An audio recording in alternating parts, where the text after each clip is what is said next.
नमो वज्रायण नमो लोये सवसाहुणं एसो पंच नमो कारो सव पावपणासण मंगलाणंच सवेसि परमं हवाये मंगलम मंगलाणंच सवेसं परमं हवाये मंगलम। सभी भजन बोले शासनपति भगवान महावीर स्वामी की जय। आचार्य सम्राट पूज्य श्री आत्माराम जी महाराज की जय। आचार्य सम्राट पूज्य श्री आनंद ऋषि जी महाराज की जय। आचार्य सम्राट पूज्य श्री देवेंद्र मुनि जी महाराज की जय। आचार्य सम्राट पूज्य गुरुदेव डॉक्टर श्री मुनि जी महाराज की जय। श्रमण संघ के उपाध्याय प्रवर पूज्य गुरुदेव आगम पुरुष श्री जितेंद्र मुनि जी महाराज की जय। सभी गुरु भगवंतों की जय। जैन धर्म की जय। अब आपके समक्ष हमारे मधुरकंठी विद्याभिलाषी 23 मुनि महाराज साहब भजन प्रस्तुत करेंगे। 23 मुनि महाराज।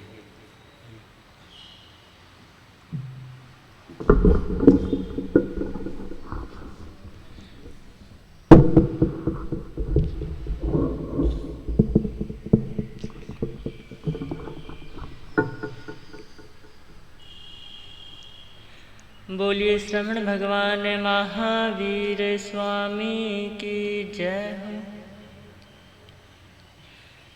जिन वाणी सुनकर अंतर आँखें खोलना, क्या खोया है क्या पाया कुछ बोलना।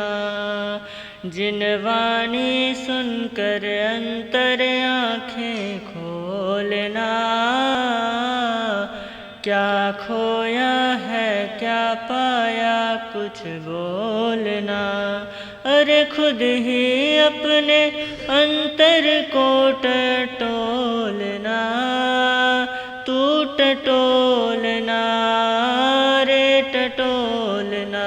जिन वाणी सुनकर अंतर आँखें खोलना, क्या खोया है क्या पाया कुछ बोलना।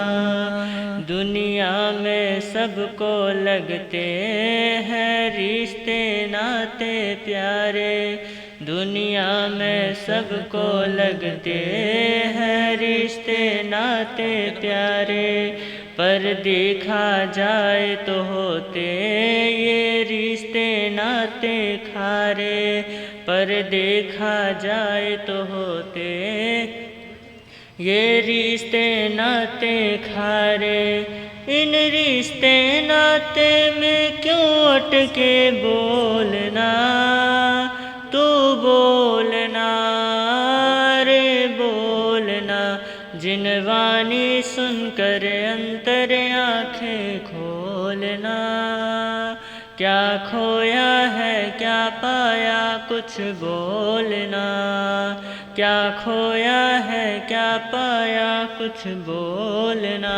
धन दौलत खूब कमाई, घर बार में यूं ही लुटाई। धन दौलत खूब कमाई, घर बार में खूब लुटाई। पर अंत समय आया तो तेरा साथ न देगा कोई। पर अंत समय आया तो तेरा साथ न देगा कोई। घर बार के पीछे बन पागल क्यों दौड़ना रे दौड़ना, क्यों दौड़ना। जिन वाणी सुनकर अंतर आँखें खोलना, क्या खोया है क्या पाया कुछ बोलना, जिन वाणी सुनकर अंतर आँखें खोलना। क्या खोया है क्या पाया कुछ बोलना।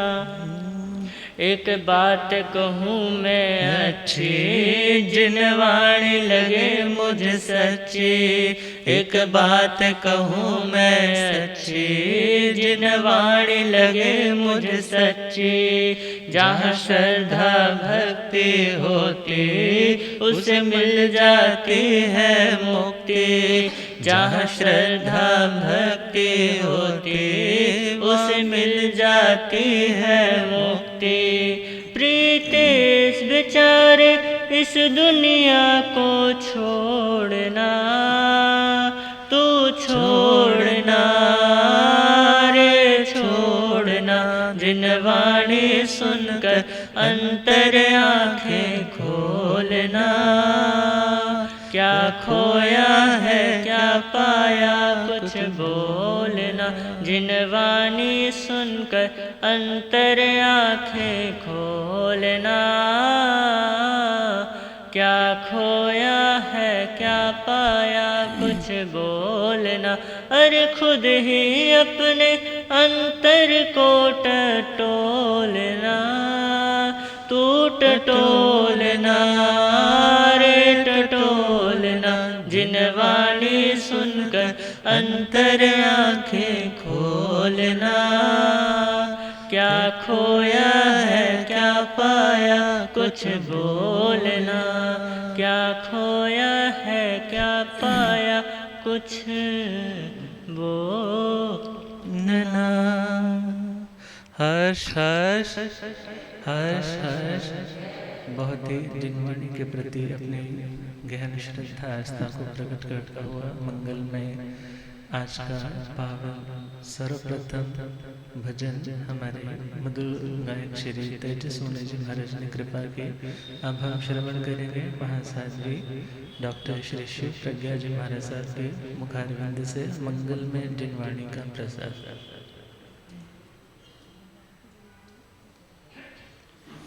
बोलिए शासनपति भगवान महावीर स्वामी की जय।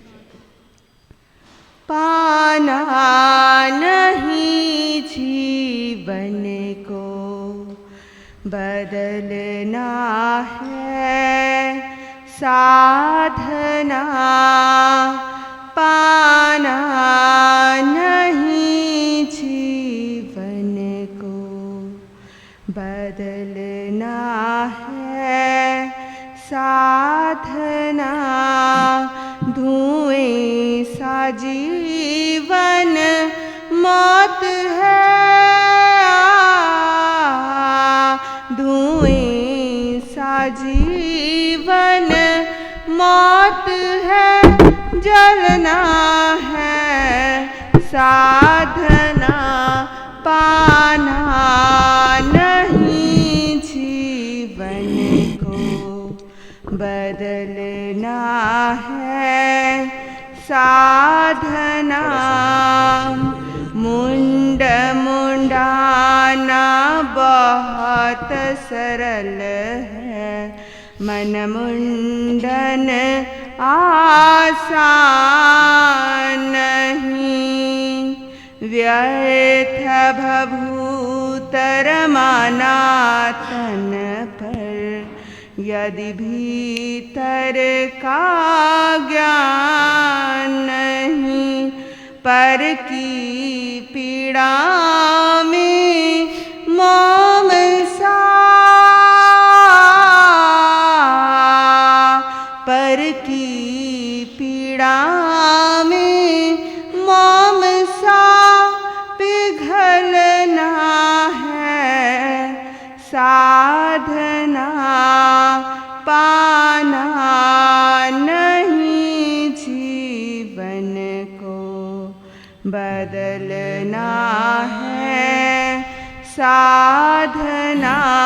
पाना नहीं जीवन को बदलना है साधना।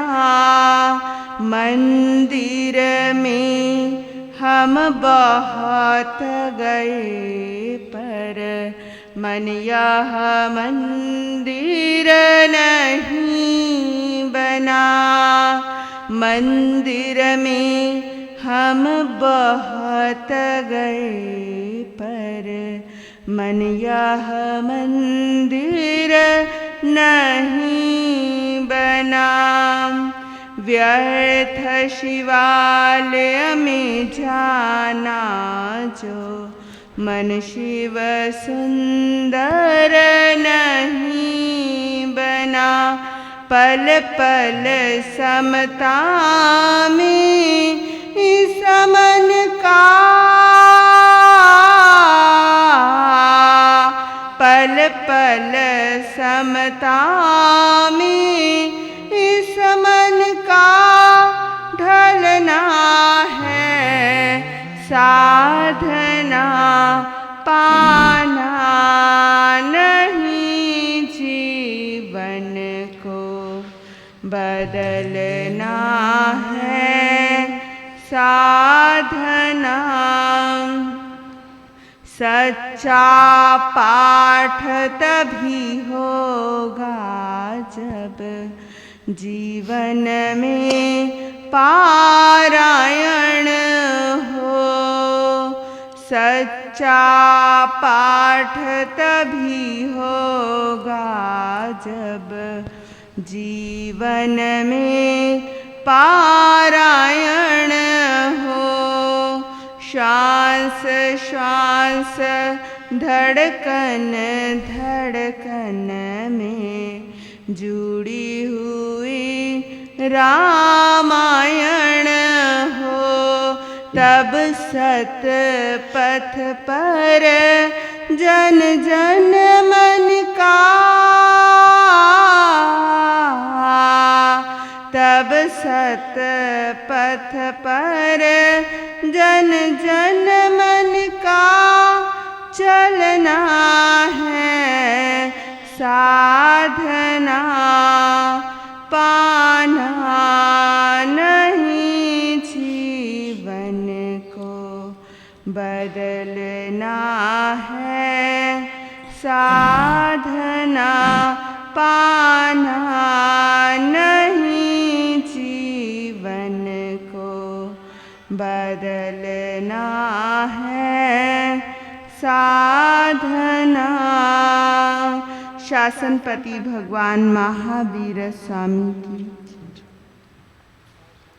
हर्ष हर्ष जय जय। बहुत ही गंभीर भावों को लिया हुआ हमारा साधु श्री जी ने भजन कृपा की।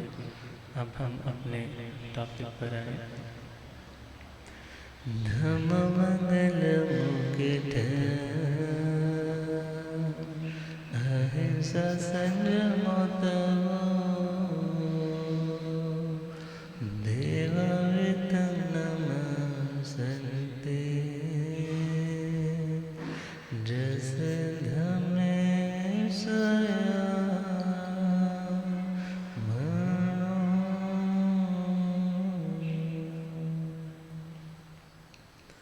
गुरु जो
आनंद शांति के निकेतन शासनपति श्रीमन भगवान महावीर स्वामी के पावन चरणबिंदों में हार्दिक भावना वंदन मेरे अंधेरे जीवन को रोशनी प्रदान करने वाले परमकारी आगम ज्ञान के भंडार आगम ज्ञाता आगम पुरुष शास्त्र हिमाचल केसरी उपाध्याय भगवंत श्रद्धे गुरुदेव श्री जितेंद्र मुनि जी महाराज साहब के पावन चरण कमलों में हार्दिक भावना वंदन। विराजमान हिमाचल रतन सरदार श्री जितेंद्र मुनि जी महाराज साहब मधुर व्याख्यान सेवा भावी श्री रचित मुनि जी महाराज साहब के चरणों में वंदन। आदरणीय मधुर गायक श्री तेजस मुनि जी पाठ पर शोभायमान दिव्य साधिका सहजात्मा महासाध्वी श्री रश्मि जी महाराज साहब एवं विदुषी महासाध्वी डॉक्टर श्री शिव प्रज्ञा जी महाराज साहब धर्म सभा में उपस्थित धर्म अनुरागियों सुशीलवती माताओं और बहनों, असीम पुण्यदय से भाग्योदय से आप सबको संतों का समागम और वीतरागवाणी श्रवण करने का सुअवसर प्राप्त हो रहा है। श्रवण कर रहे हैं मोक्ष मंजिल की 32 सीढ़ियाँ, 32 योग संग्रह। अभी तक तो पहली सीढ़ी पर चढ़ना ही मुश्किल हो रहा है, क्योंकि पहली सीढ़ी फर्स्ट राउंड ही इतना मुश्किल है कि यदि वो क्लियर हो गया तो दूसरा राउंड हम एंटर कर पाएंगे। तो पहला पॉइंट है आलोचना। अपने दोषों को निहारना और उन्हें दूर करने के लिए स्टार्टिंग से लेकर दी एंड तक पूरे का पूरा गुरु के चरणों में निवेदन कर देना। निवेदन करने से होगा क्या? बहुत बार व्यक्ति अपनी कमियां खुद दूर नहीं कर पाता। जब दूर नहीं कर पाता मगर भरोसा खुद को देता है कि नहीं, तेरे को बताने की ज़रूरत नहीं, तो खुद परफेक्ट बन के दिखा। मगर अक्सर होता क्या है, जब कभी वैसा माहौल वैसी परिस्थितियां दोबारा से बनती है, वो व्यक्ति ना चाहते हुए भी पूर्व के संस्कारों के कारण पूर्व में वो कार्य बहुत रस लेकर के ऑलरेडी कर चुका, पश्चाताप किया, मगर वो पश्चाताप इतना गहरा नहीं था कि वो पूरे के पूरे संस्कारों के जर्म्स को डिसइन्फेक्ट कर पाता। मीन्स वो रोगों के संक्रमण अभी अवेलेबल है और उन्हें सरवाइव करने का, उन्हें मल्टीप्लाई होने का, जैसे ही अनुकूल मौसम अनुकूल परिस्थितियां मिलती हैं वो दोबारा से हावी हो जाते हैं। तो उन्हें पूरी तरह से दूर करने के लिए आत्मा को अपने दोषों को खुद जान करके फिर उन्हें गुरुओं से निवेदन करना कि मेरी ज़िंदगी में कोई भी दोष ना रह जाए, अब भी नष्ट हो जाए और आगे आने की भी संभावना भी नष्ट हो जाए। मगर वो आलोचना जब की जाती है तो बहुत बार व्यक्ति अपनी आलोचना करते करते कुछ ऐसी बातों का सेवन कर बैठता है कि आलोचना उसकी शुद्ध नहीं रहती, अशुद्ध हो जाती। तो आलोचना के 10 दोष हम सुन रहे हैं और उनमें पहला हमने सुना था जो कांपते कांपते आलोचना करता है कि शायद दंड प्रायश्चित थोड़ा मिल जाएगा। सेकंड पॉइंट बताया था जो अनुमान प्रमाण बांध करके आलोचना करता है। तीसरा था जितना किसी ने देखा है उतना दोष स्वीकार कर लिया, जितना नहीं देखा है उसे वो स्वीकार नहीं करता। चौथा पॉइंट आया था सूक्ष्म। अर्थात जो व्यक्ति अपने छोटे छोटे दोष तो बता देता है मगर बड़े बड़े दोष नहीं बताता, और जो अपने छोटी छोटी हर कमी को उजागर कर रहा है, लोग या सुनने वाला तो यही सोचेगा, अरे जिस आत्मा को इतना छोटा सा पाप भी असह्य हो रहा है, उसको सह नहीं पा रहा, उसे भी बता रहा है, तो बड़ा पाप तो उसने ज़िंदगी में किया ही नहीं होगा, यदि किया होता तो बता ही देता। मगर बहुत व्यक्ति अपनी किसी छोटी छोटी बात को तो बताते हैं, मगर यदि कोई बड़ा कर रखा है पाप, उसका जिक्र नहीं करते। सपोज़ करो कोई कहे जी मेरी आंखों में इरिटेशन होती है, मेरे कानों में कभी कभी हल्का सा दर्द होता है, ये तो डॉक्टर को बताएगी छोटी प्रॉब्लम है, मगर जो बड़ी प्रॉब्लम है वो बोल अंदर ही अंदर बेचैनी रहती है, कभी बीपी शूट सा होता है तो चक्कर आने लग जाते हैं, कभी बिल्कुल अंदर से शरीर खाली खाली सा हो जाता है। अर्थात वो अपनी बड़ी प्रॉब्लम नहीं बता रहा है, छोटी सी प्रॉब्लम बता रहा है। अब डॉक्टर को तो जितना बताओगे उसी के अकॉर्डिंग वो अपनी दवाई देगा। तो प्रभु कह रहे हैं कि शिष्य का कर्तव्य है कि वो फर्स्ट से लेकर के एंड तक, अर्थात छोटे से लेकर के बड़े तक सभी दोषों की शुद्धि के लिए गुरु के पास निवेदन करें। अगला पॉइंट है बायरन मीन्स बादर। कुछ लोग ऐसे हैं जो बादर मीन्स बड़े बड़े दोष, जो मोटे मोटे दोष हैं, उनकी तो चर्चा, उनका तो जिक्र अपनी ज़ुबान से गुरुओं के सामने कर लेते, मगर जो और छोटी छोटी बातें हैं और छोटे छोटे दोष हैं उनके बारे में चर्चा नहीं करते। एक गुरु के पास दो व्यक्ति आए, तो गुरु ने पूछा कि आपके आने का प्रयोजन। तो पहला कहने लगा मैंने ज़िंदगी में बहुत बड़े बड़े पाप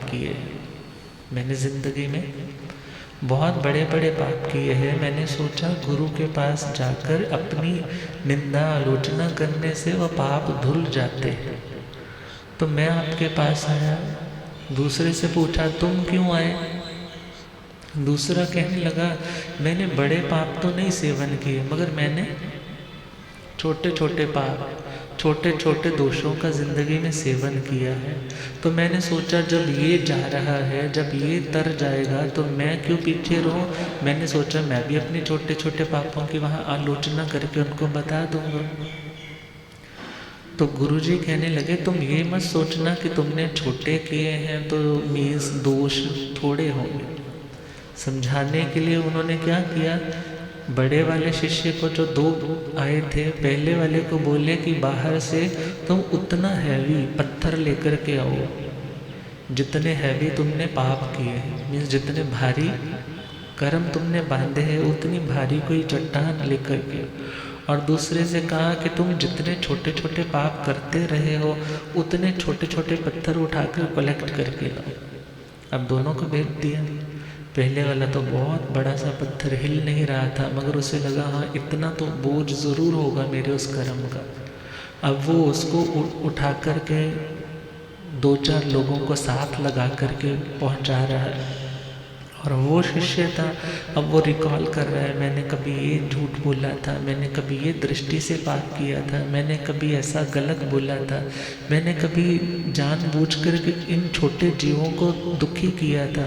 करते करते करते करते उससे जितने पाप याद आ रहे हैं उतने ही छोटे छोटे पत्थर वो इकट्ठे करता जा रहा है। हर रोज़ की दैनिक चर्या को काउंट कर रहा है और करते करते उसका भी ढेर इतना बड़ा हो गया कि वो भी अकेला उसको खींच करके आने में समर्थ नहीं हुआ। तो चलो गुरु के पास जैसे ही पहुँचे तो गुरु देखने लगे, कहने लगे देखने में तो ये पत्थर बड़ा लग रहा है, मगर इसमें भी कोई कमी, दूसरे वाले में भी कोई कमी नहीं है। अर्थात बहुत बार व्यक्ति सोचता है कि मैं बड़े बड़े पाप की आलोचना कर लूँ, मगर छोटा छोटा बताने की क्या ज़रूरत है। मगर छोटे छोटे भी इकट्ठे करें तो वो भी उसी के साइज़ के हो जाते हैं। और बहुत बार व्यक्ति छोटे छोटे की तो आलोचना कर देता है, बड़े बड़े को छोड़ देता है, मगर हमें तो दोनों ही तरह के बोझ को उतारना है, दोनों ही तरह के बोझ को उतारना है। तो भगवान कहते हैं कोई शिष्य ऐसा है जो सूक्ष्म सूक्ष्म छोटे छोटे दोषों को बताता है, बड़े की कोई बात नहीं सामने आने देता, और कोई ऐसा है जो बड़े बड़े तो बताता है मगर छोटे छोटे नहीं बताता। बल्कि होना क्या चाहिए, छोटे से लेकर बड़े तक सभी दोषों का निवेदन हो। अगला पॉइंट है छन्नंग। छन्नंग का मतलब यहाँ है गुनगुनाहट। मीन्स जब व्यक्ति थोड़ा विचलित सा है तो वो कुछ शब्द मुंह में बोलता है, कुछ प्रकट रूप में बोलता है।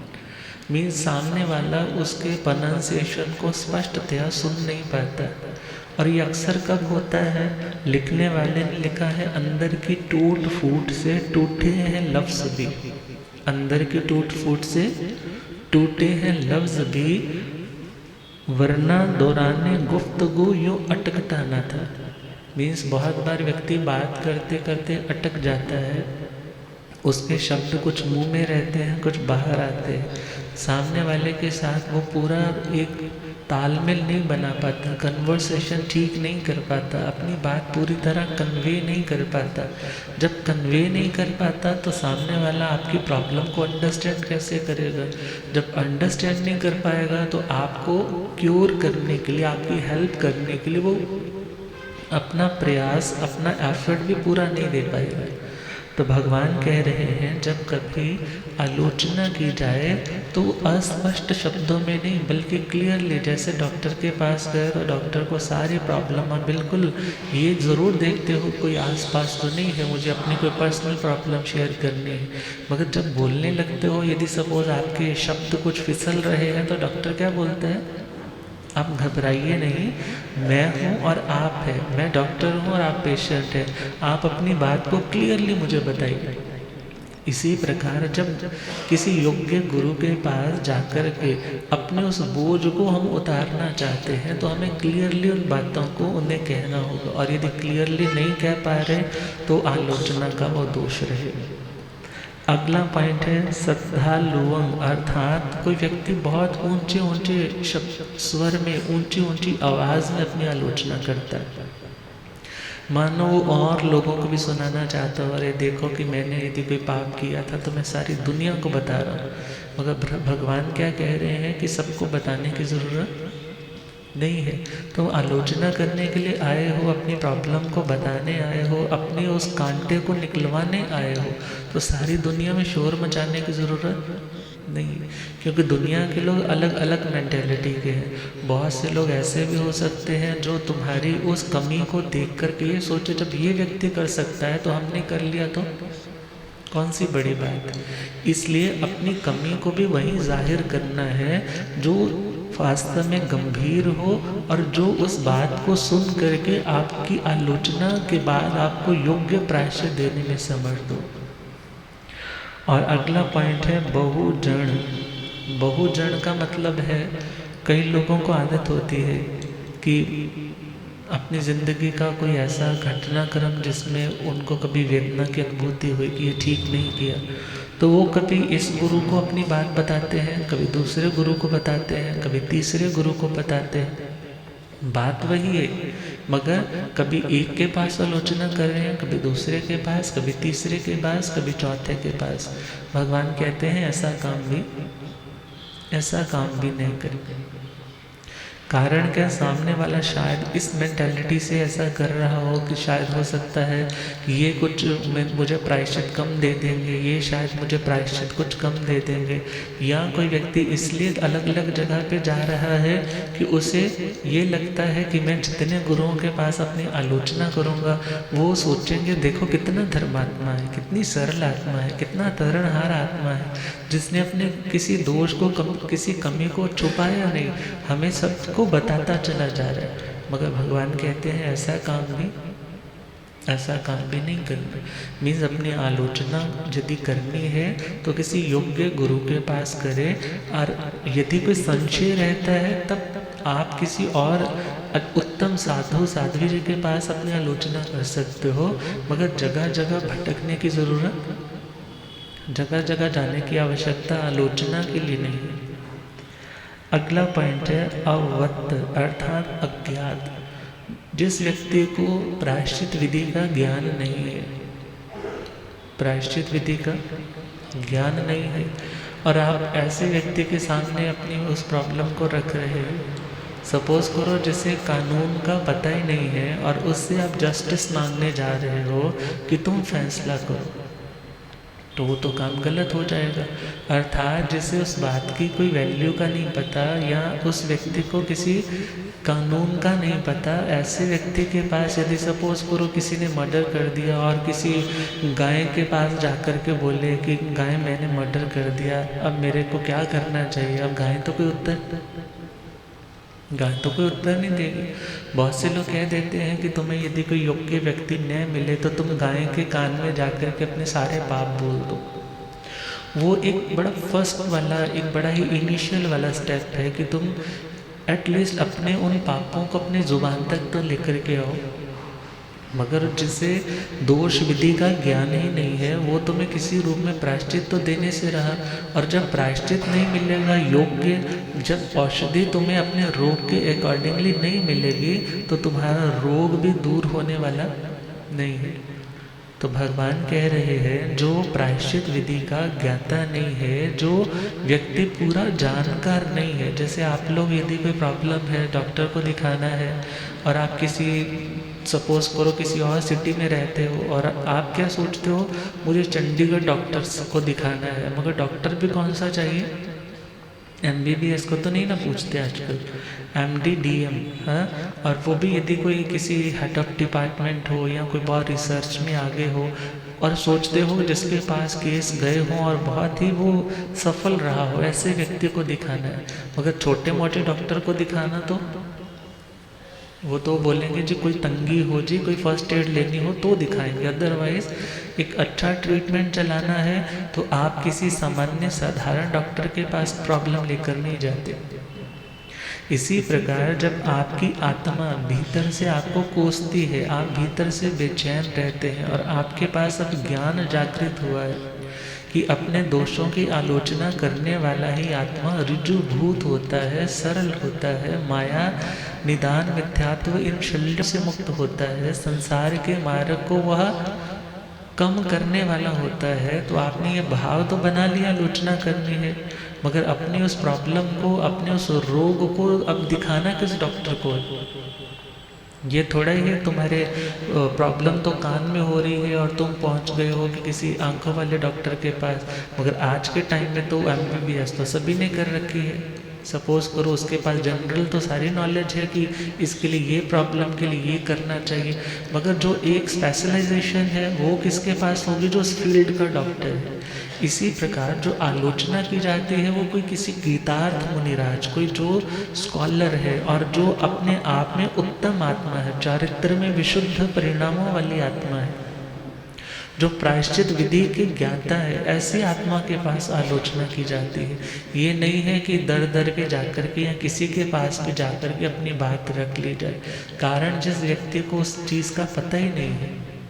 अब आप लोगों के तो कम्युनिटी में बहुत सूक्ष्मता के साथ हर चीज़ पे विचार किया जाता है। जानालॉजी में चले तो वहाँ पर तो हर एक घटना के पीछे आपकी भावना का बहुत ज़्यादा इम्पैक्ट रहता है कि आप किस भावना से कर रहे हो, और भावना मन से आपने कैसा सोचा, वाणी से आपने कैसे बोला, काया से आपने कैसे किया, क्या अकेले आपने फिजिकली उस कार्य को किया है या आपने मन के योग के साथ उस कार्य को किया है, आपने किस मजबूरी में वो कार्य किया है या आपने कितना रस लेकर के वो कार्य किया है। ये हर चीज़ डिपेंड करती है आपके कर्म बंधन के लिए। और यदि एक अच्छे डॉक्टर के पास गए हैं और वो जानता है हर तरह से कि इस कंडीशन में इसने ऐसा किया है, तो यदि कंडीशन के कारण ये बेचारा मजबूर होकर के ये काम कर रहा था, मगर इसका शरीर तो साथ था मगर मन इसका साथ नहीं था, तो उसे प्रायश्चित भी थोड़ा दिया जाएगा। मगर यदि किसी व्यक्ति ने मन बहुत लगा करके उस पाप का सेवन किया, मगर पाप के सेवन की जो अवधि है वो ड्यूरेशन तो बहुत थोड़ी है, मगर उस व्यक्ति की भीतर की भावना बहुत ज़्यादा गलत थी, तो उसका उस दोष का प्रायश्चित भी ज़्यादा है। अर्थात जब एक योग्य गुरु हर तरीके से उस बात को समझ रहा है और वो किसी के ऊपर अपना रूप जमाने के लिए या मैं बहुत बड़ा हूँ ये सिद्ध करने के लिए ऐसा नहीं, बल्कि वो तो मात्र हमें क्लीन करने के लिए, हमें शुद्ध करने के लिए, जैसे धोबी कपड़े को धोता है मगर कपड़े को फाड़ता नहीं है। और यदि किसी कपड़े को आपने भेजा और कपड़े फाड़ करके भेज दे तो क्या बोलोगे, ये अच्छा धोबी, इसे तो साफ करने नहीं आते। इसी प्रकार जो योग्य गुरु है वो प्रायश्चित भी वैसा देंगे कि आपकी धुलाई, आपकी शुद्धि हो जाए मगर आपको किसी तरह की कोई प्रॉब्लम न आए। तो भगवान कहते हैं जो प्रायश्चित विधि का अज्ञाता है उसके सामने अपने दोषों की आलोचना नहीं करे। लास्ट पॉइंट है तत्सेवी। तत्सेवी का मतलब आप जिस दोष की आलोचना करने के लिए जा रहे हैं, मीन्स आप जिस रोग के लिए आप डॉक्टर से मिलने जा रहे हैं, यदि आपको पता चले ये डॉक्टर तो खुद इसी बीमारी से जूझ रहा है तो आपका विश्वास बनता है उसको दिखाने का। आप कहते हैं भाई इसको क्या दिखाना। यदि वो डॉक्टर खुद सिगरेट पीने वाला हो और आपको बोले भाई सिगरेट नहीं पीनी चाहिए, तो आप क्या बोलोगे? भाई बात तो बहुत अच्छी है मगर आपका करैक्टर ऐसा लग रहा है कि मेरे ऊपर उस बात का असर नहीं होगा। इसी प्रकार भगवान कहते हैं जिस दोष का सेवन सामने वाले व्यक्ति ऑलरेडी खुद कर रहा है, यदि हम अपनी प्रॉब्लम उसके सामने रखेंगे या कहेंगे मेरा मन अंदर से बहुत बेचैन, खुद को बहुत धिक्कारता है कि तू गलत कर रहा है, तो सामने वाला आपको योग्य प्रायश्चित नहीं दे पाएगा। क्यों? बिकॉज वो खुद उस दोष का सेवन कर रहा है। या यूँ कहो कि वो व्यक्ति तो रोज के 4-4 बार शराब पी रहा है और एक व्यक्ति पीता तो 2 बार है, मगर वो बोलता है उस व्यक्ति को कि भाई मैं छोड़ना चाहता हूँ, मैं छोड़ना चाहता हूँ, तो मेरे को कुछ बता मैं क्या करूँ, मेरा मन अंदर से बड़ा बेचैन रहता है, मैं टूट जाता हूँ, मैं गलत चल रहा हूँ। अब वो बेचारा तुम्हें क्या सही डायरेक्शन देगा जो खुद अभी उस दलदल में धंसा हुआ है, जो ऑलरेडी इन चीज़ों से क्योर हो चुका है, ऊपर उठ चुका है, वो तुम्हें रेमेडी ठीक तक दे सकता है। उसी की बात विश्वसनीयता के साथ तुम धारण भी कर सकते हो। तो भगवान कहते हैं जिस दोष का सामने वाला खुद सेवन कर रहा है, उन दोषों की आलोचना ऐसे व्यक्ति के पास नहीं करनी, योग्य नहीं है। क्यों? क्योंकि जब हमारे अंदर किसी चीज़ की कोई कमी रहती है और सामने वाले में हम उस कमी को देख भी लेते हैं, तो हम उसको प्रॉपरली ना तो समझा पाते हैं और ना ही प्रॉपरली उसके उस दोष की निवृत्ति में उसका सहयोग दे पाते हैं। क्योंकि भीतर से ही एक सॉफ्ट कॉर्नर आपका भीतर से कहता है कि भाई तू अपनी आत्मा को तो देख, तेरे अंदर भी तो ये दोष है, तो इसको कुछ हल्का फुल्का प्रायश्चित दे दे कि कोई बात नहीं, ऐसा चलता रहता है, हो गया तो हो गया, कोई बात नहीं, आगे से ध्यान रखना। मगर जो एक शुद्ध प्रायश्चित है वो कौन दे पाएगा? जो खुद शुद्ध है, जो खुद परफेक्ट है, जो खुद ठीक चल रहा है। और जो खुद ठीक चल रहा है वो प्रायश्चित भी ठीक दे पाएगा। इसलिए भगवान ने कहा कि हे आत्मा को निर्मल करने के लिए अपनी उस चादर को देखना भी होगा, दाग धब्बों को भी पहचानना होगा, और उनकी धुलाई के लिए जो योग्य साबुन, सरफ, पानी इत्यादि प्रायश्चित रूप है उनका भी सेवन करना होगा। और लिखा है चारों कन्या चिकड़ परया, किस तरह मैं तो चारों कन्या चिकड़ परया, किस तरह मैं बथेरे साबुन थोड़ा नदी किनारे रोवा,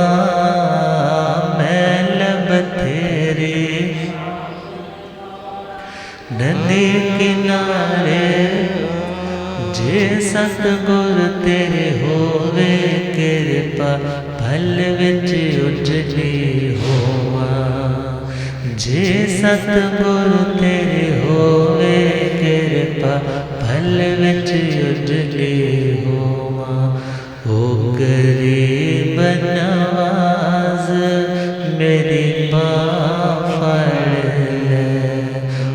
गरीब नवाज मेरी बात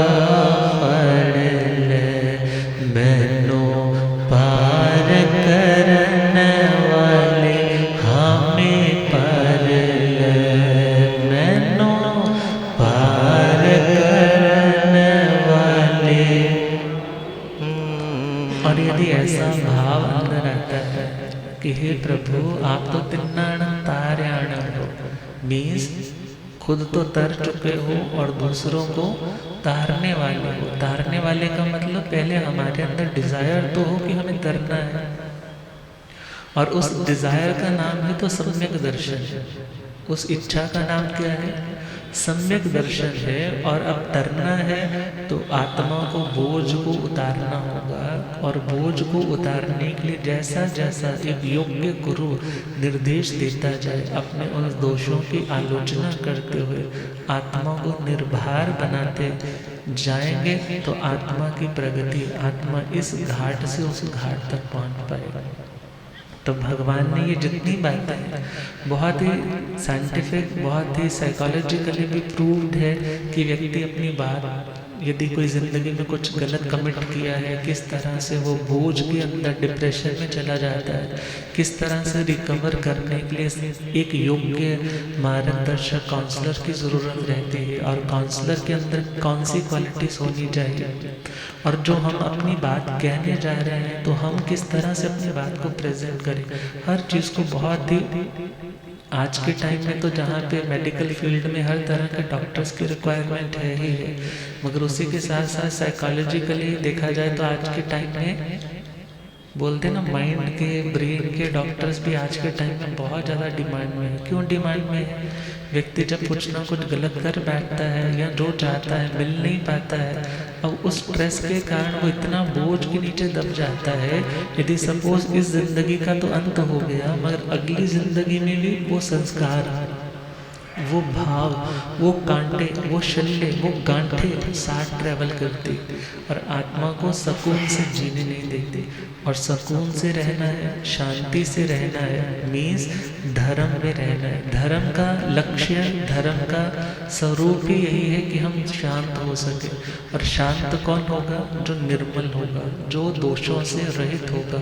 और दोषों से मुक्त होने के लिए इस आलोचना का सहारा लेना होगा।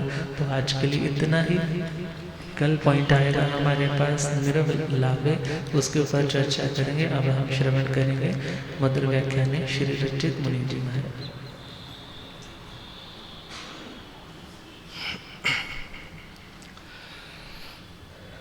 दानान् सेठम्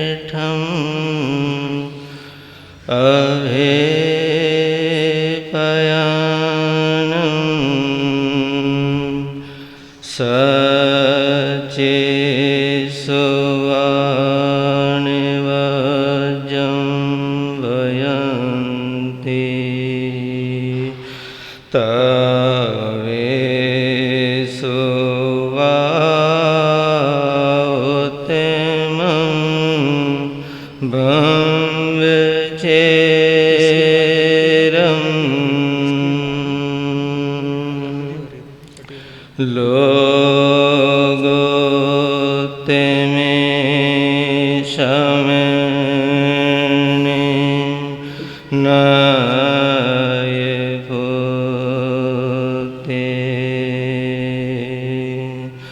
गुरु श्री राम मुनि जी को मेरा हो प्रणाम, जिनका जग में ऊंचा नाम, जिनका जग में ऊंचा नाम। गुरु श्री प्रेम सुख जी को मेरा हो प्रणाम, जिनका जग में ऊंचा नाम, जिनका जग में ऊंचा नाम।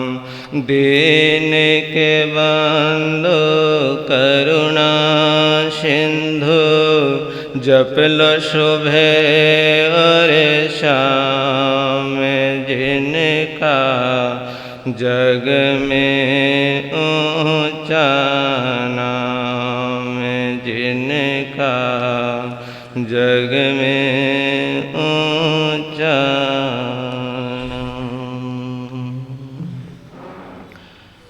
सबसे पहले शासनपति शरवण भगवान महावीर स्वामी की सदाकार जय हो विजय हो। ध्यान योगी आचार्य सम्राट पूज्य श्री शिव मुनि जी महाराज साहब जिन शासन गौरव उपप्रवर्तक पूज्य गुरुदेव श्री राम कुमार जी महाराज साहब, संघ गौरव पूज्य गुरुदेव श्री प्रेम सुख जी महाराज साहब, महाश्रमण पूज्य गुरुदेव श्री सतीश मुनि जी महाराज साहब, आगम ज्ञाता आगम पुरुष उपाध्याय परवर पूज्य गुरुदेव श्री जितेंद्र मुनि जी महाराज साहब, संघ रत्न उपाध्याय परवर पूज्य गुरुदेव श्री रविंद्र मुनि जी महाराज साहब, वाणी के जादूगर शरमण संघीय सलाहकार पूज्य गुरुदेव श्री रमणीक मुनि जी महाराज साहब, इन सभी गुरु भगवंतों की सदाकार जय हो विजय हो, जय हो विजय हो। पाठ पर विराजित हिमाचल रतन पूज्य श्री जितेंद्र मुनि जी महाराज साहब, वाणी सम्राट आदरणीय श्री प्रभाष मुनि जी महाराज साहब, तेजस मुनि जी महाराज साहब, इधर विराजित महासाध्वी चंदनबाला स्वरूपा दिव्य साधिका रश्मि जी महाराज साहब, अन्य साध्वी मंडल, उपस्थित धर्म प्रेमी बंधुओं तथा माता बहनों, आपके समक्ष कुछ देर के लिए, कुछ ज़्यादा देर के लिए नहीं, थोड़ी देर के लिए कुछ चर्चा करेंगे। उससे पहले आप आस्था के साथ, श्रद्धा के साथ यहीं पर बैठे बैठे हम अपने आराध्य को, अपने परमात्मा को वंदन करेंगे एक पंक्ति के द्वारा, बड़ी श्रद्धा और आस्था के द्वारा। नमस्कार भगवान तुम्हें, नमस्कार भगवान तुम्हें, भक्तों का बारंबार हो। श्रद्धा रूपी भेंट हमारे मंगल में स्वीकार हो। नमस्कार नमस्कार भगवान तुम्हें, भक्तों का बारंबार हो। श्रद्धा रूपी भेंट हमारे मंगल में स्वीकार हो। नमस्कार भगवान तुम्हें, क्योंकि नमस्कार करने से, वंदन करने से जन्म जन्मों के कर्मों के बंधन क्या हो जाते हैं? नष्ट हो जाते हैं, खत्म हो जाते हैं। और हमारे यहाँ पर तो 9 प्रकार का पुण्य बतलाया। कितने प्रकार का बतलाया? 9 प्रकार का पुण्य बतलाया है। और सबसे लास्ट में क्या है? नमस्कार। नमस्कार पुण्य कि नमस्कार करने से, और कब? जब हम आस्था के साथ करते हैं, श्रद्धा के साथ करते हैं, शुद्धता के साथ करते हैं, शुद्धतम के साथ करते हैं, पवित्रता के साथ करते हैं। और जब अंदर शुद्धता आती है, अंदर जब पवित्रता आती है, जब अंदर सहजता आती है, जब अंदर सरलता आती है, तभी क्या होता है? तभी नमस्कार होता है। अगर अंदर शुद्धता ना हो, अंदर अकड़ता हो, तो फिर नमस्कार होगा, प्रणाम होगा, वंदन होगा। इसलिए कहते हैं कि जो भी साधना, पाठ, पूजा, आराधना जब भी हम करें तो किससे करें? शुद्धता से करें, पवित्रता से करें। अगर पवित्रता नहीं है, शुद्धता नहीं है, तो हम धर्म के नजदीक भी नहीं हो सकते, हम अपने परमात्मा के नजदीक नहीं हो सकते। इसलिए इंद्रभूति गौतम ने प्रभु से एक प्रश्न किया था कि प्रभु आखिर धर्म रहता कहाँ है, धर्म ठहरता कहाँ है, धर्म का निवास स्थान कौन सा है? ये प्रभु से पूछा। किसने पूछा? इंद्रभूति गौतम ने पूछा। लेकिन प्रभु ने ये नहीं कहा कि धर्म किसी गुरुद्वारे में रहता है, धर्म किसी मंदिर में रहता है, धर्म किसी स्थानक में रहता। प्रभु ने ऐसा कुछ नहीं कहा। प्रभु ने तो एक प्यारा सा सुंदर सा एक छोटा सा सूत्र दिया और कहा कि हे गौतम, धम्मो शुद्धस्य चिट्ठई, जिसका हृदय क्या होता है, जिसका हृदय शुद्ध होता है, जिसका हृदय पवित्र होता है, ऐसे शुद्ध हृदय पवित्र हृदय में ही परमात्मा का धर्म का निवास होता है। तो जो सरलता है, सरलता में ही प्रभु ने क्या बतलाया है? धर्म बतलाया है कि जितने तुम सरल हो जाओगे, जितने तुम सहज हो जाओगे, इतने ही तुम अपने आप को अपने नजदीक धर्म के परमात्मा के नजदीक धर्म परमात्मा के नजदीक पाओगे। अगर हमारे अंदर अकड़ है, वो अकड़ हमारी साधना के अंदर रुकावट पैदा कर सकती है। चाहे किसी भी प्रकार की अकड़ है, चाहे किसी भी प्रकार का अहम है, चाहे किसी भी प्रकार का अभिमान है, अहंकार है, तो जो अहंकार अभिमान रहित जो साधना करते हैं वही अपनी मंजिल को पाते हैं। एक छोटा सा दृष्टांत है। कहते हैं कि एक बार कहते हैं कि इंग्लैंड की महारानी विक्टोरिया और पति प्रिंस के बीच में दोनों के अंदर झगड़ा हो गया। किसके बीच में हो गया? नींद तो नहीं आ रही आपको, है जी चंडीगढ़ वालों? नींद तो नहीं आ रही? दोनों के आपस में क्या हो गया? पति और पत्नी के बीच में झगड़ा हो गया, तकरार हो गया। और कहते हैं कि वो झगड़ा इतना बढ़ गया, वो तकरार इतना बढ़ गया कि आपस में उन्होंने बोलना भी क्या कर दिया। एक समय ऐसा था, एक वक्त ऐसा था कि दोनों बोले बिना नहीं रहते थे, एक दूसरे को देखे बिना नहीं रहते थे। लेकिन तकरार इतना बढ़ गया, झगड़ा इतना बढ़ गया आपस में कि वो अब एक दूसरे से बोलना पसंद नहीं करते। इसलिए कहते हैं दिगंबर आचार्य, दिगंबर संत, क्रांतिकारी पूज्य श्री तरुण सागर जी महाराज साहब, आपने सुना है, इतने अच्छे वक्ता हुए। वो कहा करते थे अपने प्रवचन के अंदर कि तुम आपस में लड़ लो, झगड़ लो। क्या कर लो? लड़ना नहीं है, लड़ने की प्रेरणा नहीं दे रहा मैं आपको। वो कहते थे कि तुम आपस में लड़ लो, झगड़ लो, और जाते ही भैया अंदर कुछ जोश आ रहा हो, कुछ उफान आ रहा हो, तो आपस में एक दूसरे को मार लो, पीट लो। क्या कर लो? आपस में झड़ लो, लड़ लो, एक दूसरे को मार लो, पीट लो, लेकिन बोलना नहीं छोड़ना। क्या नहीं छोड़ना?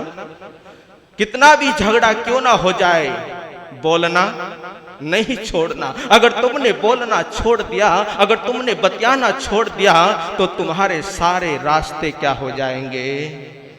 बंद हो जाएंगे। और द्वेष की गांठ अंदर बंद जाएगी। और हमारा धर्म क्या कहता है? हमारा धर्म क्या कहता है कि गांठ को खोलो। किसको खोलो? गांठ को खोलो। हमारे इसको जैन धर्म कहते हैं। क्या कहते हैं? इस धर्म को क्या कहते हैं? जैन धर्म कहते हैं। जैन धर्म तो कहते ही कहते हैं, लेकिन एक और कहते हैं इसको जिन धर्म भी कहते हैं। जैन धर्म और जिन धर्म, लेकिन इसका एक और नाम है, पता है आपको? निर्ग्रंथ धर्म। जिस धर्म के अंदर कोई गांठ ना हो, उसको क्या कहते हैं? निर्ग्रंथ धर्म, और हम किसके अनुयायी हैं? उस अरिहंत परमात्मा के अनुयायी हैं, उस वीतराग परमात्मा के अनुयायी है, जिनको कोई ना राग है और ना कोई द्वेष है। ऐसे परमात्मा के अनुयायी है, ऐसा धर्म हमारे को मिला है। तो जिस धर्म के अंदर कोई गांठ ना हो उसको क्या कहते हैं?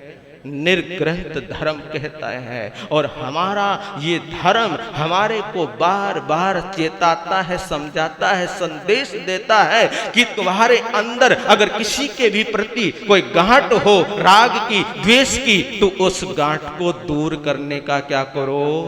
प्रयास करो। क्योंकि ये जो राग और द्वेष है यही कर्मों का क्या है? कर्मों का बंधन है।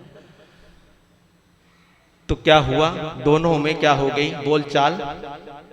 बोलचाल बंद हो गई। और जैसे ही बोलचाल बंद हुई, एक दूसरे से बोलते नहीं हैं, अब बतियाते नहीं हैं, लेकिन जब निकलते हैं एक दूसरे के सामने से निकलते हैं, पहले तो बतियाते भी नहीं थे, बोलते भी नहीं थे, लेकिन अब चेहरा एक दूसरे का एक दूसरे को सुहाता हो। रब मेरा सतगुरु बन के आया मैनू वे।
बोलिए आगम ज्ञाता पूज्य गुरुदेव श्री जितेंद्र मुनि जी महाराज की।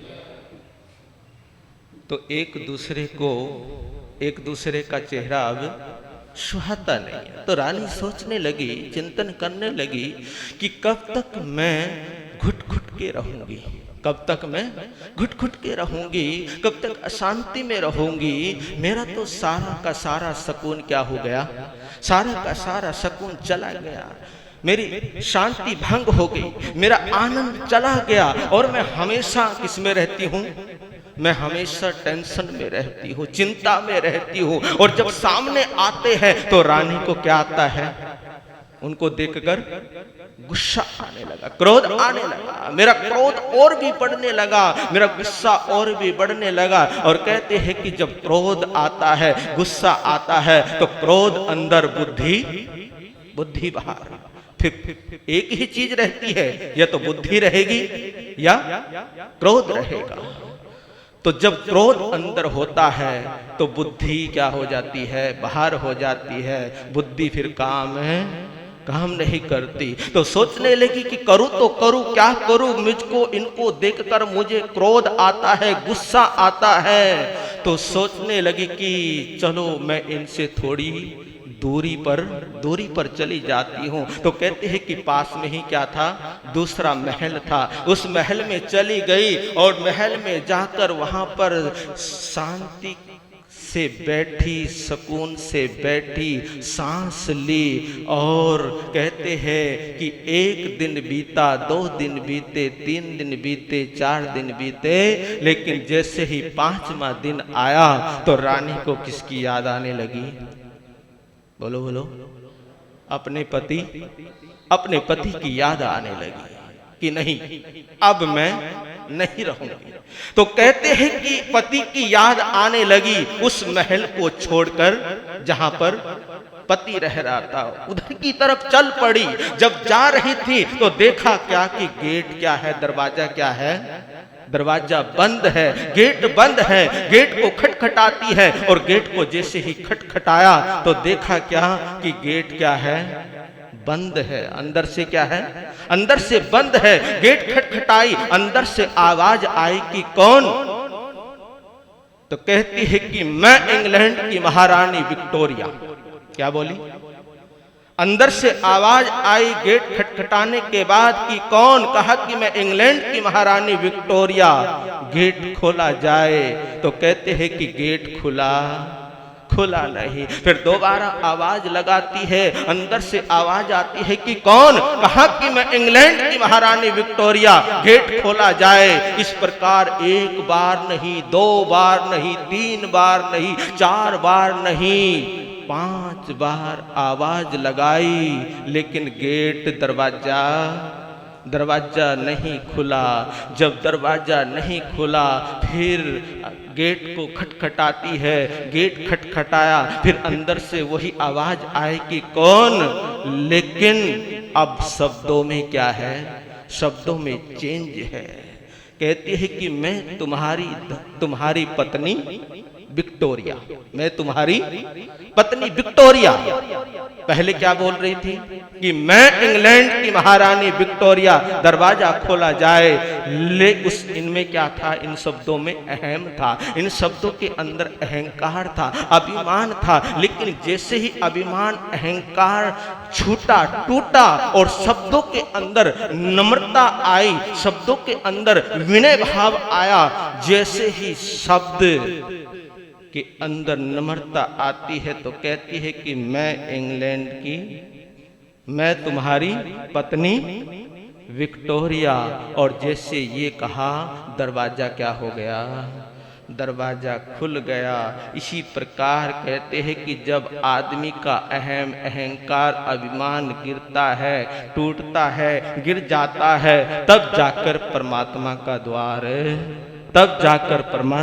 द्वार खुल जाता है। जब बीज जमीन में गिरता है, किसान बीज को जमीन में बोता है, और जब जमीन में डाल दिया गया बीज और बीज ये सोचने लग जाए कि मैं टूटूंगा नहीं, मैं फूटूंगा नहीं, तो बोलिए वो बीज अंकुरित होगा, उसका पौधा बनेगा, उसका वृक्ष बनेगा। कब बनेगा? जब वो बीज फूटता है, टूटता है, तब जाकर उस वृक्ष का क्या बनता है, पौधा बनता है, तब जाकर वो अंकुरित होता है। तो जब हम परमात्मा के द्वार पर अपने अहंकार को लेकर जाते हैं, गुरुओं के द्वार पर अपने मान को लेकर जाते हैं, तो हमारे लिए परमात्मा का, गुरुओं का दरबार क्या हो जाता है, बंद रहता है। और जो अभिमान अहंकार से रिक्त होकर साधना करते हैं, आराधना करते हैं, तो वो कुछ ना कुछ हासिल कर लेते हैं, वो कुछ ना कुछ पा लेते हैं। इसलिए कहते हैं कि जो अहम है, अहंकार है, वो हमारे जीवन को कठोर बना देता है। क्या बना देता है? जीवन को कठोर बना देता है। और कठोरता स्वयं के बिखराव का नाम है। जब नम्रता आती है, सहजता आती है, तभी जाकर हमारी साधना क्या होती है, सफल होती है। बाहुबली जंगल में खड़े हैं। किसमें, कहाँ खड़े हैं? जंगल में खड़े हैं, साधना कर रहे हैं, और एक पैर के ऊपर खड़े हुए हैं। किसके ऊपर? एक पैर के ऊपर खड़े हैं, और एक पैर के एक अंगूठे के ऊपर खड़े हुए हैं, साधना में खड़े हुए हैं, मौन की साधना चल रही है। लेकिन बाहुबली को केवल ज्ञान की प्राप्ति नहीं हो पा रही। क्यों नहीं हो पा रही थी? क्योंकि उनके मन के अंदर एक अहम था कि मैं अगर परमात्मा के दरबार में जाऊंगा, और जो मेरे से छोटे पहले जो दीक्षित हो चुके हैं, उनको मुझे क्या करना पड़ेगा, वंदन करना पड़ेगा, नमस्कार करना पड़ेगा। और ऐसा मैं कदापि नहीं करूंगा। मैं अपनी साधना के बलबूते पर क्या करूंगा? केवल ज्ञान की प्राप्ति करूंगा।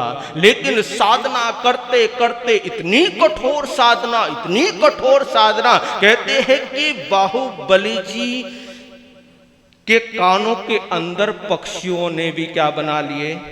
घोंसले बना लिए। लेकिन केवल ज्ञान की तब भी प्राप्ति नहीं हो पा रही। ब्राह्मणी और सुंदरी आई और चेताया बाहुबली को कि भैया मोरे गज उतरो, गज थकी केवल ना होए। ये आवाज जब टकराती है कान में तो सोचते हैं कि ये आवाज तो मैंने पहले कहीं सुनी है। फिर दोबारा आवाज लगाती है ब्राह्मणी सुंदरी की भैया मोरे गज उतरो, गज थकी केवल ना होए।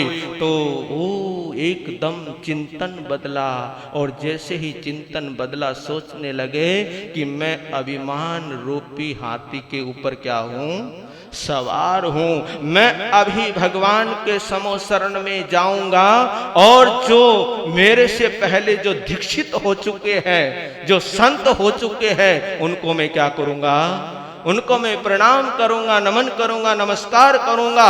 इतने ही भाव आते हैं। एक पैर आगे उठाया, जैसे ही एक पैर आगे उठाया तो बाहुबली को केवल ज्ञान की प्राप्ति हो गई। इसलिए कहते हैं कि जो अहम है, अहंकार है, ये हमारी साधना के अंदर भी रुकावट पैदा करता है। तो जितना जो सहज होता है, जितना जो सरल होता है, उतना ही वो परमात्मा के नजदीक होता है।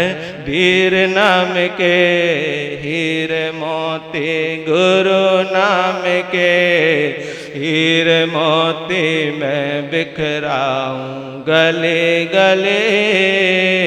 ले लो रे कोई राम का प्यारा, शोर मचाऊं गले गले। ले लो रे कोई गुरु का प्यारा, शोर मचाऊं। दौलत के दीवानों सुन लो, एक दिन ऐसा आएगा, धन दौलत और महल खजाना यहीं पड़ा रह जाएगा। और धन दौलत और महल खजाना यहीं पड़ा रह जाएगा। सुंदर काया मिट्टी बनेगी, सुंदर काया चर्चा होगी गले गले। ले लो रे कोई राम का प्यारा, शोर मचाऊं गले गले। ले लो रे कोई गुरु का प्यारा, शोर मचाऊं गले गले। तो सदगुरुदेव पधार चुके हैं।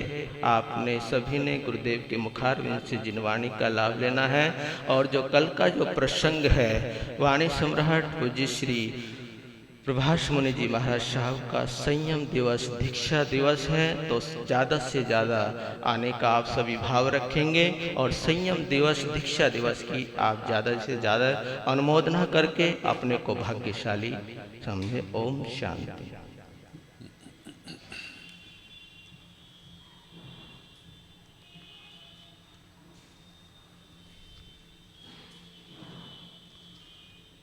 स्थिरता है। मंगल पाठ सुनाओ। 9:45 बज गए हैं।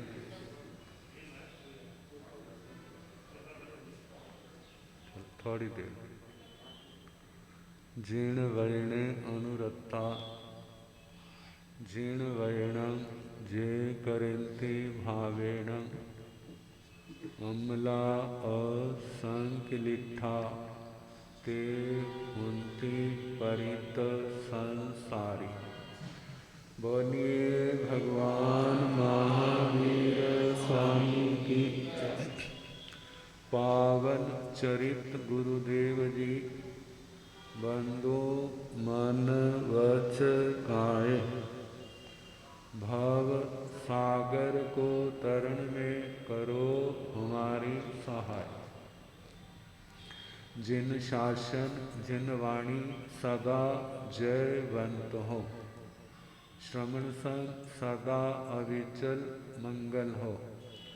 मुक्ति को प्राप्त श्रमण भगवान महावीर स्वामी उनकी परम पावन कल्याणी भागवती वाणी वाचक प्रमुख श्री इंद्र भूति गौतम आदि गणधर भगवान युग प्रधानाचार्य परम पूज्य श्री सुधर्मा स्वामी जी महाराज उनकी परम पावन पाठ परंपरा वर्तमान आचार्य ध्यान योगी परम पूज्य श्री शिवमणि जी महाराज एवं गुरुजन सबकी पावन चरण सरोजों में मेरा अनंत अनंत बार वंदना नमस्कार। जहाँ विराजित परम आदरणीय हिमाचल रत्न पूज्य मुनिराज श्री जितेंद्र मुनि जी, अन्य मुनिवृंद, धर्म प्रेमी सज्जनों, माताओं तथा बहनों, प्रसंग चल रहा है निर्वेद। मोक्ष मार्ग में भावना का बहुत उच्चा स्थान। जब तक हमारा ध्यान संसार से नहीं हटे तब तक हमारे लिए वो स्थान बहुत दूर। संसार के प्रलोभन, एक तो होता है दुख, एक होता है सुख। दुख से तो दुनिया को घबराती है, दुख को तो कोई नहीं चाहता, लेकिन दुख पीछा भी नहीं छोड़ता। सुख को सारे चाहते हैं, लेकिन सुख हाथ में नहीं आता। जो हाथ में आ जाए तो कोई छोड़ देगा तो नहीं। दुख छोड़ता नहीं और सुख हाथ में आता नहीं। बताओ किसी के हाथ में आया हो, किसी के हाथ में हो आया है तो जब चाहे वो जा सकता है, वो आपके अधीन नहीं है। लेकिन दुख जब चाहो वो नहीं जा सकता। अब कहा कि दुख से छुटकारा पाना है तो आत्मा को ये समझना चाहिए, सुख का जो मूल है, सुख का जो पक्का साथी है, वो कौन है? दुख। जैसे दिन के बाद रात है, इसी प्रकार सुख के बाद क्या है? दुख है। रात के बाद दिन है, ऐसे दुख के बाद फिर क्या है? सुख है। जैसे छुट्टी आती है ना काम करने वालों के लिए, सुख के क्षण भी ऐसे होते हैं, सुख छुट्टी वाले दिन, आराम के दिन। अब जब आराम हो जाता है ना, फिर व्यक्ति सोचता बोर हो गया अब तो कहा कि जितने संसार के राग रंग हैं, इंद्रियों के विषय हैं, क्या हमारा उनके ऊपर प्रभाव है या उनका हमारे ऊपर प्रभाव है? देखा जाए तो हमारे ऊपर उनका प्रभाव है। उनका प्रभाव हमारे ऊपर, हम जो समझते हैं जे हैं तो हमारा जीवन सरस है, जे नहीं है तो हमारा जीवन नीरस है। कितने कहते खाली बैठे बैठे तो बोर हो जाते, कितने कहते मोक्ष जाके क्या करना है? खाना नहीं, पीना नहीं, पंखा नहीं, कूलर नहीं, एसी नहीं, गाड़ी नहीं, बस एक जगह बैठे रहो। तो क्या वहां बैठे बैठे बोर नहीं होते? जहां तो हो जाते हैं। वहां अनंत आत्मा है, एक दूसरे को जानते हैं, लेकिन किसी के पास किसी के प्रति उनको राग, ना राग है ना द्वेष है। तो जिनको समझ नहीं वो कहते हैं वहां बोर नहीं होते। कहा नहीं होते। क्यों नहीं होते? क्योंकि जो परेशानी का कारण है वो कर्म नहीं है, कर्म परेशानी का कारण। तो कहते हैं इन कर्मों के बंधनों से मुक्त होना है, उस शाश्वत अनंत तृप्त दशा को प्राप्त करना है, तो संसार के मुखों से सुखों से मुंह मोड़ना हो। जब तक नहीं मुड़ेंगे तब तक वहां नहीं पहुंच सकते। कहते एक राजा था, उसको सनक क्या आई, मेरी सारी प्रजा कहाँ जाए? स्वर्गों में जाए। कहाँ जाए? स्वर्गों में जाए। अच्छा आपके पूछे आपका परिवार डेथ के बाद कहाँ जाना चाहिए? क्या कहोगे? मोक्ष तो है नहीं, कहाँ जाना चाहिए? स्वर्गों में जाना चाहिए। कहते जेनी भावना भानी चाहिए, स्वर्गों में जाना चाहिए। क्या भावना पानी चाहिए? हम एक अच्छे इंसान बने। क्या बने? हम एक अच्छे इंसान बने, दुनिया पर बोझ ना बने। हमारा ज्ञान, हमारी समझ, हमारी श्रद्धा, हमारा चारित्र, हमारा तप ये निर्मल होना चाहिए। इसमें किसी प्रकार की कमी नहीं होनी चाहिए। जे भावना भानी चाहिए। हमारा क्या हो? हमारी आत्मा निर्मल हो, हमारा कर्म निर्मल हो, हमारा आचार निर्मल हो। हम कभी गलत काम ना करें। जागते तो क्या, सपने में भी गलत काम ना करें। हमारी भावना ऐसी होनी चाहिए, ना कि मरने के बाद हमारे को क्या मिले? स्वर्ग मिले। कहा कि स्वर्ग मिल जाएगा तो शांति थोड़ी होगी। जैसे जहां शांति नहीं है ऐसे वहां भी शांति नहीं। क्यों? क्योंकि अंदर आग चल रही है। वो आग कौन सी? काम, क्रोध, मद, लोभ, विकारों की आग इस आत्मा के अंदर चल रही है। और ऐसी आग वाला व्यक्ति कहीं चला जाए उसको शांति नहीं होगी। आप सोचो वाला किसी ने जहर खा लिया और एसी वाले कमरे में चला गया, क्या उसको नींद आ जाएगी? नहीं आएगी। इसी प्रकार व्यक्ति चाहे स्वर्गों में चला जाए, कहीं चला जाए, और शांति का कारण क्या है? वो उसके अपने पाप कर्म। अब राजा के आगे मन में, अब जगह जगह जाता है, कहता है कि मेरे को रास्ता बताएं, हम सारे कहाँ जाएं? स्वर्ग में। कहते जो हमारे बस की बात नहीं। कहते किसी समय कोई ऐसे संत आ गए, कहते मैं रास्ता बता दूंगा। कहते क्या? कहते 3 दिन का उपवास करना पड़ेगा। ये तेरे को मंत्र दिया है, जब 3 दिन पूरे हो जाएंगे तो देवता आएगा, वो देवता को अरदास करना, वो ले जाएगा, जीते जी ले जाएगा।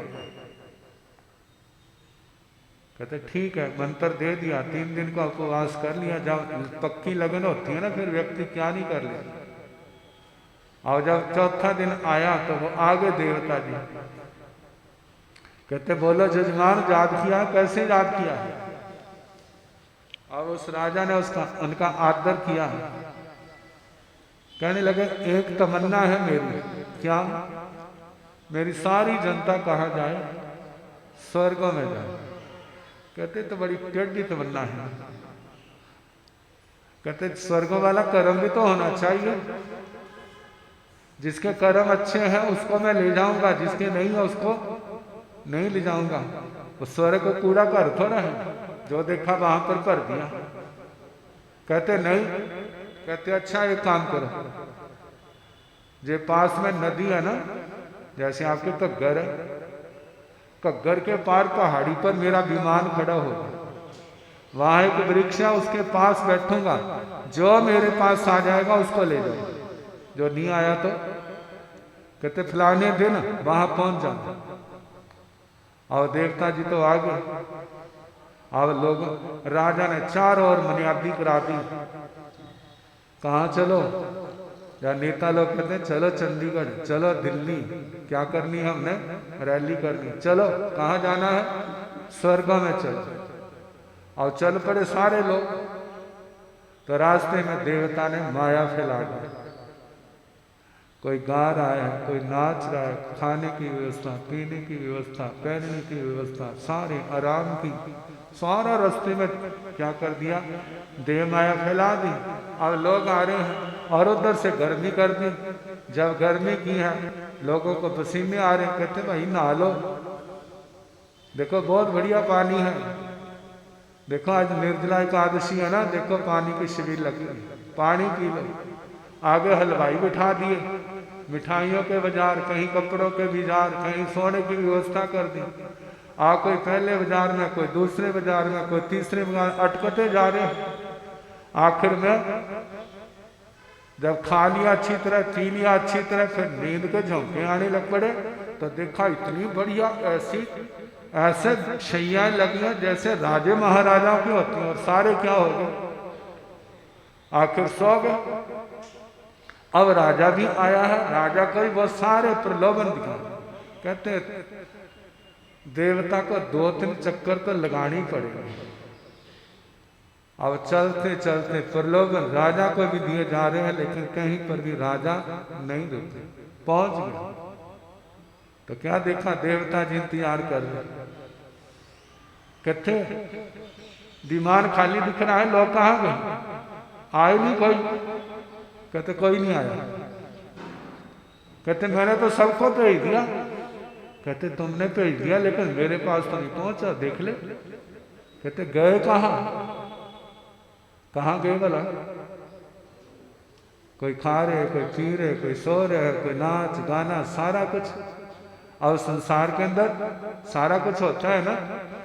कहते एक दृष्टांत है, देखो आपके अंदर विराग आया, सोचो भला इतना कुछ देखा।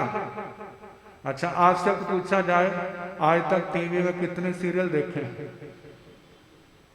हिसाब है? नहीं देखे। कितने देखे हैं? बहुत। कितने गाने सुने टीवी के अंदर, कितने प्रोग्राम देखे, कितने नाटक देखे। कहते हैं आपका मन तो भर गया होगा, फिर हाथ जोड़ो, पचखान लो, जो समय उसमें जाता है उस समय में जाए। वो कहाँ जाए? स्वाध्याय में जाए, वो जप में जाए, धर्म ध्यान में जाए। अब जैसे जैसे धर्म ध्यान बढ़ता है, पुण्य भी बढ़ता है, ये सारी सामग्री बढ़ती जाती है। यदि आत्मा के अंदर विराग होगा तो इसको लांग जाएगा राजा की तरह। यदि विराग नहीं है तो संसार की भूखा तो इसी माया के अंदर उलझ जाएगा और पुण्य खत्म हो जाएगा, फिर दुर्गति की ओर चल पड़ेगा। तो इसलिए कहा है कि संवेग के बाद निर्वेद आत्मा के अंदर आए। जब जो निर्वेद आत्मा के अंदर पैदा हो जाता है वैराग्य, तो जितने भी संसार के सुख हैं उन सब से विरक्त हो जाते। फिर निमंत्रण मिलते हैं, माना नौजवान लड़का है, बड़े संपन्न परिवारों के आते हैं, बेटा हम आप अपनी बेटी की शादी तेरे से करेंगे। कहते मैंने शादी नहीं कराई। बाप कहते मैं तेरे लिए शोरूम खोल रहा हूँ। कहते मेरे को नहीं चाहिए। राजा कहते मैं तेरे लिए राज तिलक की तैयारी कर रहा हूँ। कहते मेरे को नहीं चाहिए। शास्त्रों में सुनते हैं ना, यदि विराग था तो उन्होंने ठुकराया, और यदि ना होता तो। आचार्य श्री वज्र स्वामी जी महाराज के पिताजी का वर्णन आता है आर्य ध्यानगिरी जी। जहां भी शादी की बात करते हैं ना माँ बाप, आज बातचीत करके गए, कल को वो वहां पहुंच गया। कहने लगे आप कौन? कहते मैं उनका बेटा हूं। कैसे आया है? कहते मैं ये बताने आया हूं, मैंने दीक्षा लेनी है, शादी नहीं करानी, इसलिए आगे कदम न बढ़ाना। कितनी जगह हो गया, सब जगह, आखिर एक दिन जाल में फंस गए। लेकिन पहले कह दिया मैं आपके अधीन नहीं रहूंगा, जब मेरा मन करेगा मैं दीक्षा। कहते कोई बात नहीं। लेकिन कुछ समय के बाद सब कुछ छोड़ के वो क्या हो गए? दीक्षित हो गए। कहने का मतलब जे मोक्ष का मार्ग संसार के सुखों का साधन नहीं है। चरम परम कल्याणकारी है, जिसकी आदि है अंत नहीं है, उस अनंत आनंद का। लेकिन उसको पाने के लिए पहले संसार के समस्त सुखों का त्याग करने का अभ्यास करना, कुछ नहीं चाहिए। फिर ये तभी होगा जब निर्वेद हो। अब इसके आगे क्या होता है कल जैसे समय होगा सुनाने का।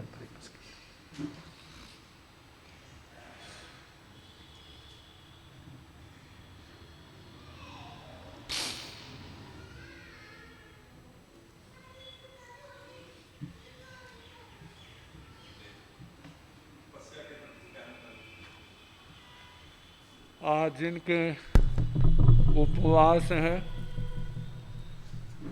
चौथंग भक्तंग की विहार क्या जिनके आयमिल हो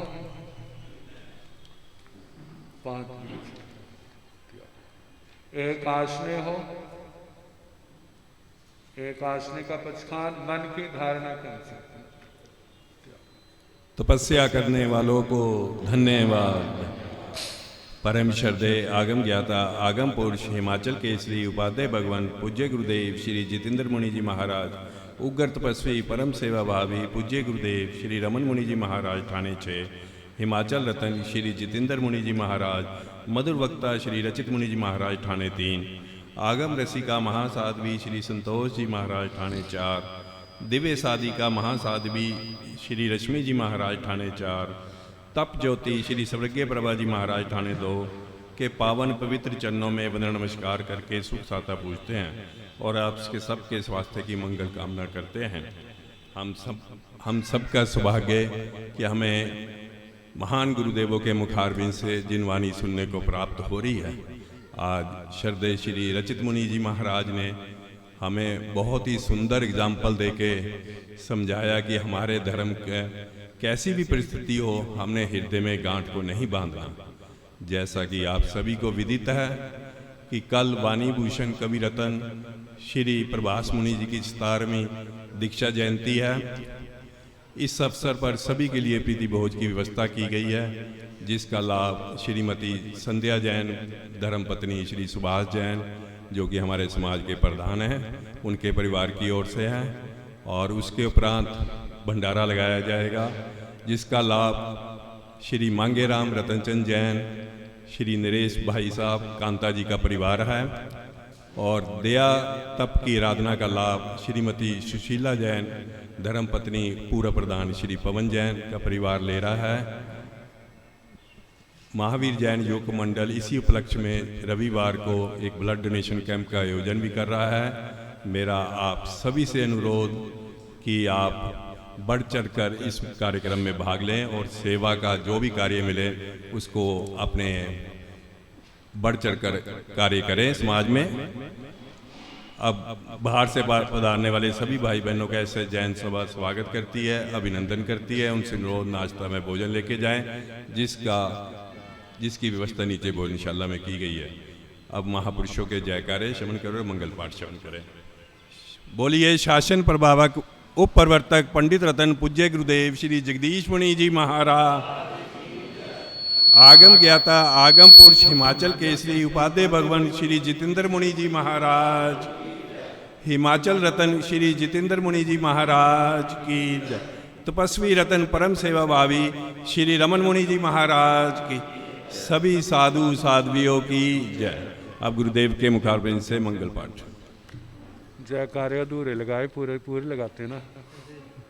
बोलिए भगवान महावीर स्वामी की, परम पूज्य आचार्य श्री आत्माराम जी महाराज, परम पूज्य आचार्य श्री आनंद ऋषि, परम पूज्य आचार्य श्री देवेंद्र मुनि, वर्तमान आचार्य ध्यान योगी परम पूज्य श्री शिव मुनि जी महाराज, परम पूज्य गणावच्छेदक श्री लाल चंद जी महाराज की, परम पूज्य गणावच्छेदक श्री कुलचंद जी महाराज की, चारित्र चूड़ामणि परम पूज्य स्वामी श्री एक चंद जी महाराज, भाषण प्रभावक उप प्रवर्तक पंडित रतन पूज्य गुरुदेव श्री जगदीश दीश मुनि जी, आगम ज्ञाता आगम पुरुष उपाध्याय भगवान पूज्य गुरुदेव श्री जितेंद्र मुनि जी महाराज की,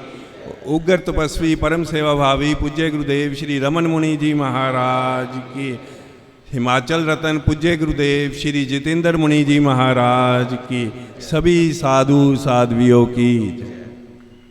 एक से छोड़ गया। परम पूज्य उप प्रवर्तक श्री राम मुनि जी, नमो अरिहंताण, नमो सिद्धाण, नमो आयर्याण, नमो ओवध्यायाण, नमो लोय संसावण, ऐसा पंच नमो कारो साव पाव पणासनो, मंगलानंत संवे सिंह पौड़मं भवाई मंगलम, श्री चतारि मंगलम अरिहंता मंगलम सिद्धा मंगलम साहु मंगलम केवली पुनत्तो ब्रह्म मंगलम, चतारि लोकोत्तम अरिहंता लोकोत्तम सिद्धा लोकोत्तम साहु लोकोत्तम केवली पुनत्तो ब्रह्म लोकोत्तम, चतारि शरणं प्रवज्जामि अन्ते शरणं प्रवज्जामि सिद्धे शरणं प्रवज्जामि साहु शरणं प्रवज्जामि केवली पुनत्तं धम्मं